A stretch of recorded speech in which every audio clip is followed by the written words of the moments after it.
Okay, hey, I am good. Let me make sure I'm not just standing in the middle of the shot. Alright, good. Okay, I think we can skip first and last name. I guess my first question is, you mentioned that obviously the water has been a very persistent issue in a lot of parts of Central Virginia, but something that you heard about immediately after your election. Give me a background of what you'd heard from your constituents. So even before my election, I was out in Greene County and I met with a group, and they had talked about water being a major issue, a reservoir issue in an adjacent county. And so I knew that was going to be a problem, and it was in the back of my mind as we came around to the time where we were doing this community project funding grants. We made sure we reached out to every municipality, and this one came in. And as I mentioned before, we got sort of 15 of these across a district that has 11 municipalities, 780,000 people, so we have to kind of prioritize them.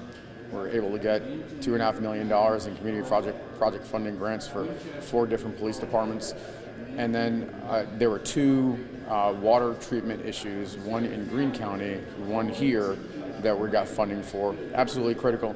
This building, 50-year lifespan, it's 59 years old. They're using a system that is outdated, expensive, and they're going to replace it with something much safer for the people that work here. Dwight's been here for 29 years. You know, 29 more years to go, but as long as he's got a safe place to work. So we're just making sure that we provide the resources that we need to for the community so it can thrive. Awesome. I guess my next question is, obviously this is a large chunk of money, but when we talk about fixing the water facilities in Orange and Greene, we're not talking in the hundreds of thousands, we're talking in the tens of millions. Yep. How do we as a community and even in Congress help address these issues? It's kind of it's a long-term fix. Yep. And so look, I think we're chipping away at a problem here, and there are going to be additional improvements that we can make that are will certainly keep the system going. But what we need is there's probably, on the order of $1 trillion backlog across the country, and billions of dollars across the Commonwealth of infrastructure that we need to invest in that is aging. And things like the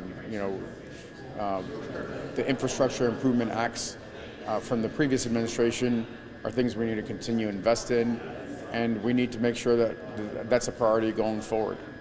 And obviously, and I'll just ask one more question, obviously your job is mainly in Washington. I know that you guys are super busy there. How important is it for you to be able to come out to places like here in Orange County and tour a 60-year-old water facility, and how does that influence kind of your day-to-day work? Well, actually, I'd flip it. I think my job is mainly in the district, and I go up to Washington to fight for resources and for the priorities of the district in Washington, D.C. Spent a lot of time up there doing that, but coming out to all parts of the district, to the Piedmont, to the Potomac counties, and down the 95 corridor is critical, because I get to see exactly what I'm talking about. When I go back to Washington, D.C., I could talk about seeing a facility like this that is functioning, producing great product. I mean, the water, happy to swim and drink in it at the back end. At the front end, not so much. But I can tell you that it's old, it's rusty, it's not safe. I put my eyes on it now. Something, as a 25-year Army veteran and a troop leader, you learn very quickly, and I learned certainly in the first year as a platoon leader in the 82nd, is that you got to get out there, you got to troop the line, you got to put your eyes on the objective to know what you're talking about. And I guess one last that I just thought of, kind of more political question than water, is obviously you're up for re-election. We're going through a little bit of an uncertain time as to what your district will look like. I know that you've already announced that you're flexible to what the changes will be. You're prepared. This district that we're in right now might not even be in your district should redistricting go through. How important is it to you to still kind of, how are you navigating this as a congressman? Obviously right now you want to focus on still providing what is needed to the people who elected you, knowing that there's going to be maybe different voters voting for you in November. Look, I'm representing Virginians in either case, and for me, I was elected to do a job, which means I'm the representative for everybody, Democrat, Republican, Independent, nonpartisan, all 783,000 people that live in this district till the last day of this term.